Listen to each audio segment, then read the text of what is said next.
The black spot. There's a black smudge on the last page of a dead man's diary. No larger than a grain of rice, the stain lay beneath his trembling signature. Cryptic, yet seemingly harmless and forgotten. For nearly a century, no one knew what it meant.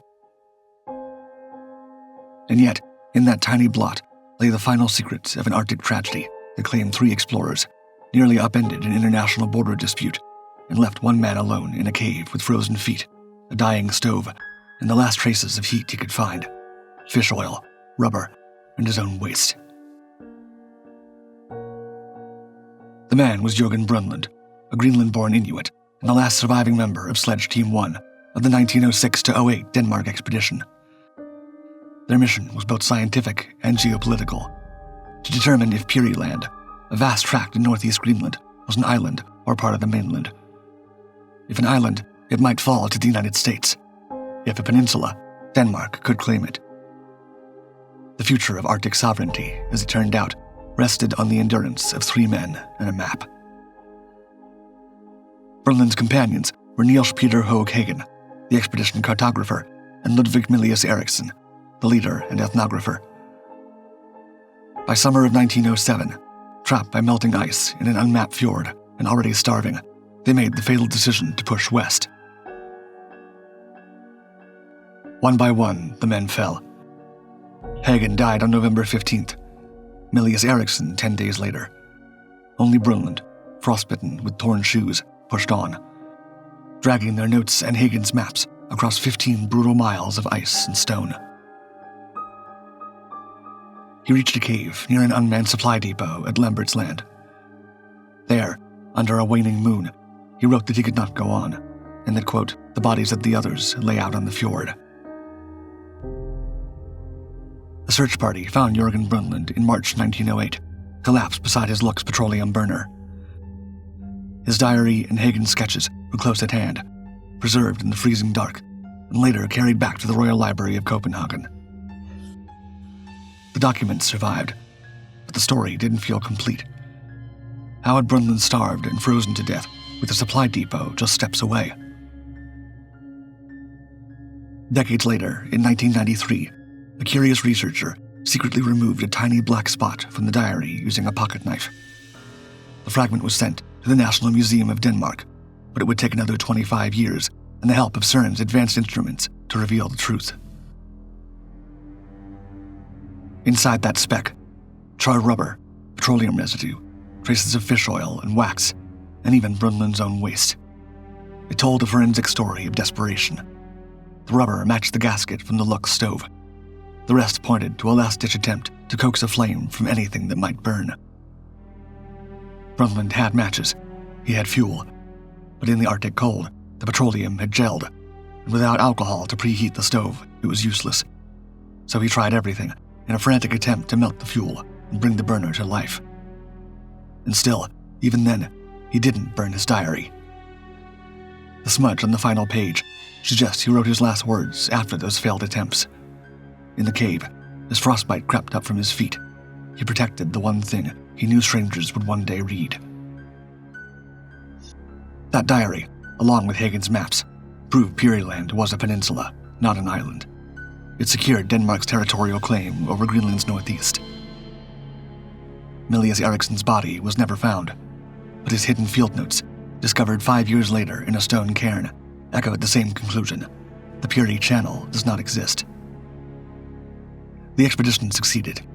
The land stayed Danish, and that black stain the size of a grain of rice, pressed into paper under a waning moon, preserved the final human cost of that knowledge. Hobo 28. Somewhere beneath the ice-blasted waters of North Star Bay, just off the coast of Tula, Greenland, lies what may be the most dangerous beer keg in the world. About half a meter long, wrapped in classified alloys, and armed with uranium and lithium deuteride, it was once the heart of a hydrogen bomb, 100 times more powerful than the weapon dropped on Hiroshima. It was lost on January 21st, 1968, and officially, it was never there. The aircraft was called Hobo 28, a B-52G Stratofortress on a secret Cold War mission, codenamed Hardhead, part of Operation Chrome Dome. These bombers orbited the Arctic 24/7 with live nuclear weapons, tasked with watching for attacks on the ballistic missile early warning system at Thule Air Base, and posed for retaliation in the event of nuclear war. 6 hours into a routine patrol, Captain John Hogg's crew began to smell something burning. A simple act, placing foam cushions near a heating vent, had triggered a chain of errors. The cushions caught fire. The fire disabled the instruments. Smoke choked the cockpit. Hogg gave the order to eject. 6 parachutes opened against the dark Arctic sky. One man, co-pilot Leonard Svitenko, was killed attempting to escape through a lower hatch. At 3:39 p.m., Hobo 28, uncrewed and ablaze, slammed into the sea ice at 560 miles per hour. The 4 BF-28 Fi hydrogen bombs it carried exploded, but not with a nuclear detonation. Instead, the conventional explosive triggers detonated with enough force to rip open their radioactive cores. The crash tore a 160-foot gouge in the ice, with the explosives throwing a radioactive blizzard of plutonium, uranium, americium, and tritium across 3 square miles of the Arctic. The cleanup effort, codenamed Crested Ice, was a feat of Cold War desperation. American airmen and Danish contractors, assisted by Inuit dog sled teams, worked through darkness in minus 75 degrees Fahrenheit to collect 550,000 gallons of contaminated debris. Workers shoveled radioactive snow into steel tanks. Igloos were built to house radiation monitors.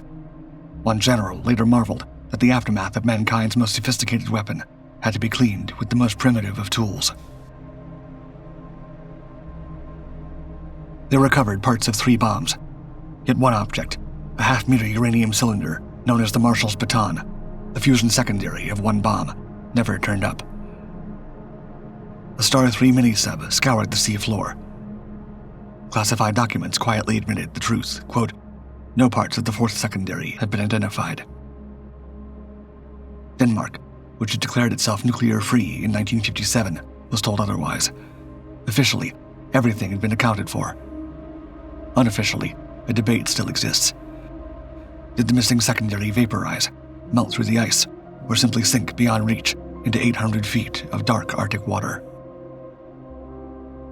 For Greenlanders, whose villages were moved to make way for Tula, whose hunting grounds were blanketed in fallout, the distinctions never mattered. One of the Cold War's most powerful bombs may still be beneath their waters. And the only thing colder than the Arctic that day was the silence that followed.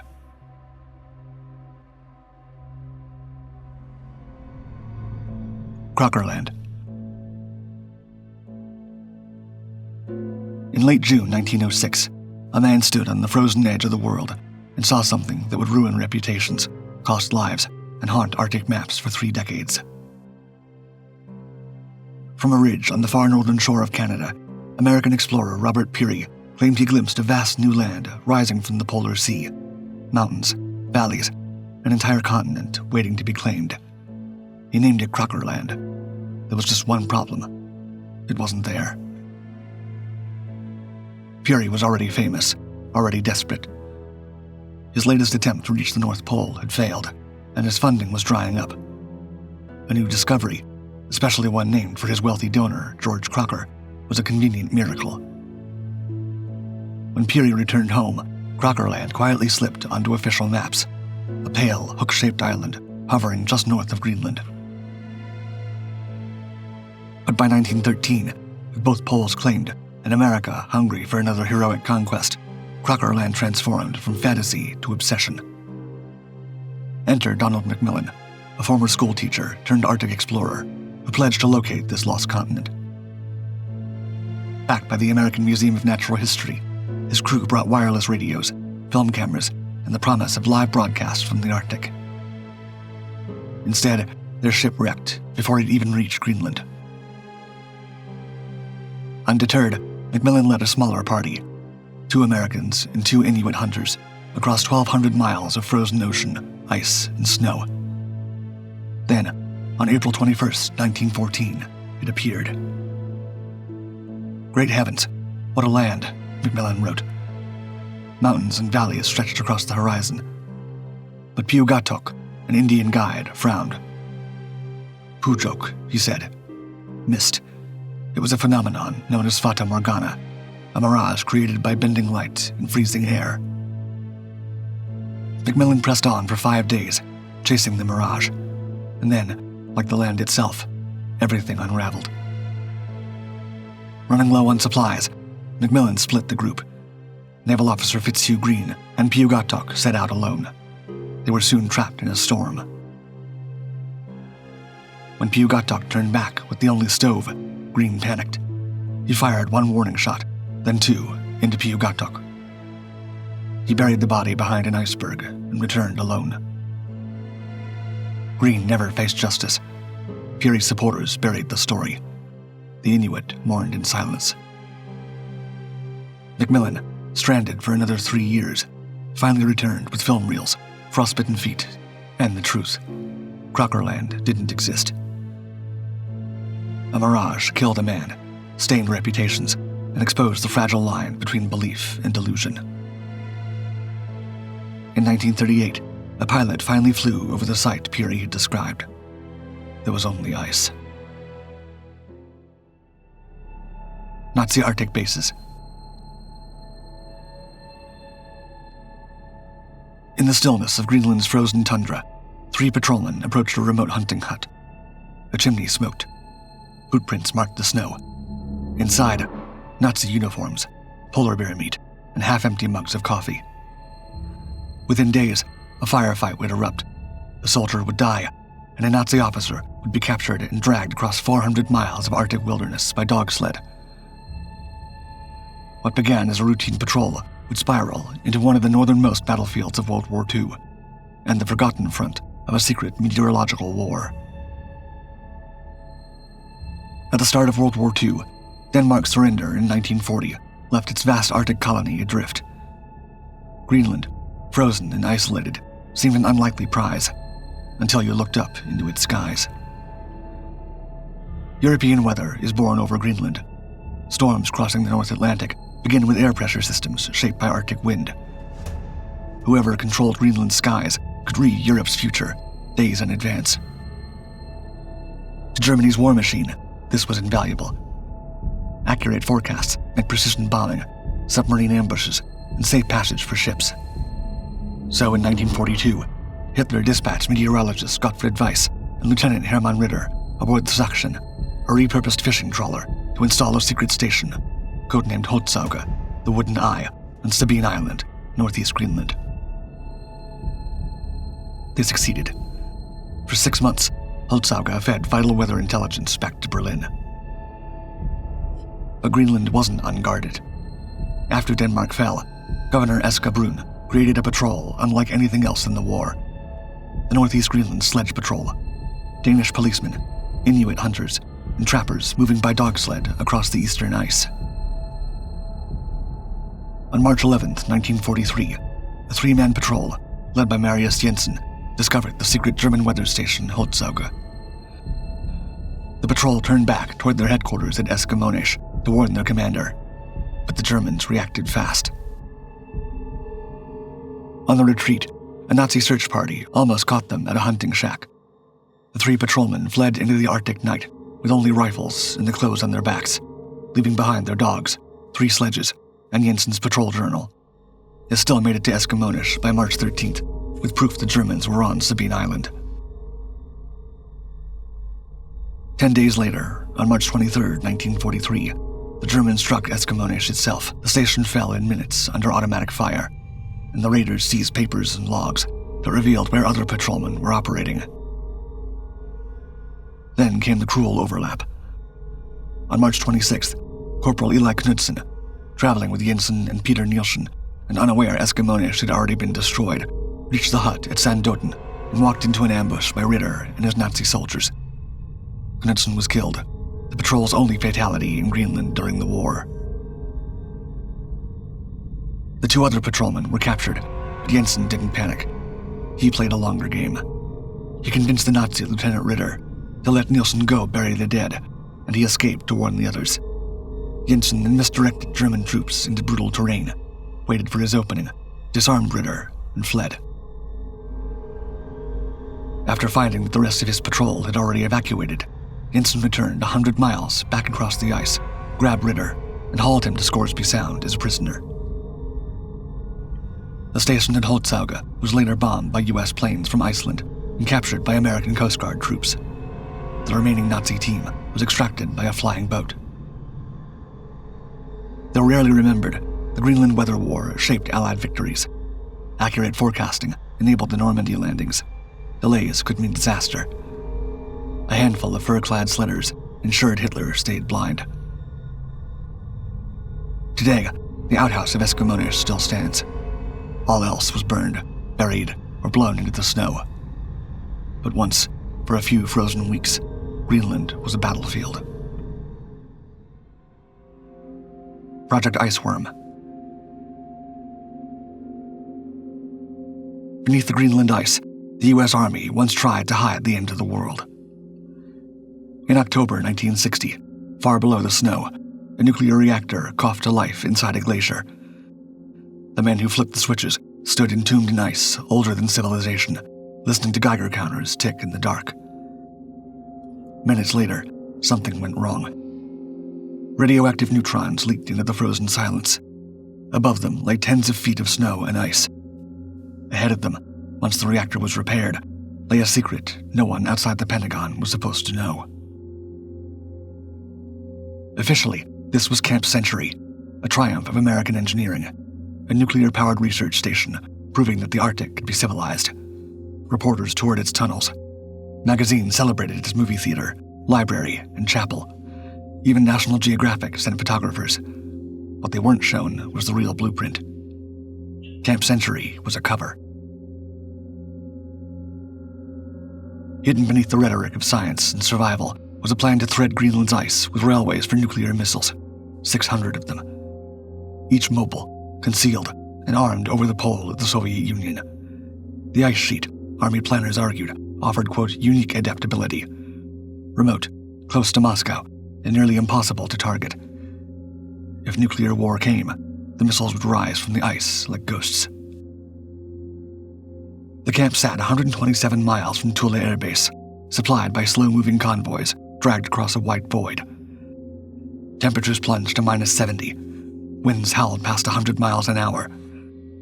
To power it all, the Army installed the PM-2A, one of the world's first portable nuclear reactors. Producing enough electricity for hundreds of homes, an absurd amount of energy for a science station. But it made sense if the ice was meant to host a hidden nuclear arsenal the size of a small country. Even Denmark, which technically governed Greenland, wasn't told the truth. Life below the ice felt strangely domestic. 200 men slept in prefabricated bunkhouses, watched weekly movies, and showered in communal bathrooms. Waste, diesel fuel, sewage, even radioactive coolant was dumped back into the glacier, presumed lost forever. Boredom, veterans later recalled, was the real danger. Then the ice betrayed the plan. The Greenland ice sheet wasn't still. It flowed. Ceilings sagged. Steel buckled. By 1962, the reactor room had dropped 5 feet. Scientists drilled cores and delivered the verdict. The tunnels would collapse within years. The missiles would tip. The rails would twist. Nature had veto power. By 1963, the reactor shut down. By 1966, the camp was abandoned. The grandest nuclear hiding place ever conceived vanished beneath moving ice. Decades later, during a climate flyover, NASA accidentally rediscovered the camp in radar scans, a faint geometric scar under the snow. The secret had not stayed buried after all. Nor had its consequences. Some climate models now show that by century's end, melting ice could expose the camp's radioactive and chemical waste. The Cold War, it turns out, left a time bomb beneath the Arctic. Which of these Greenland mysteries do you think is still unfinished? And what do you think is still hiding beneath the ice? Let me know in the comments. As always, thank you for watching Dark 5. Like and subscribe to continue exploring the greatest mysteries of this world and beyond.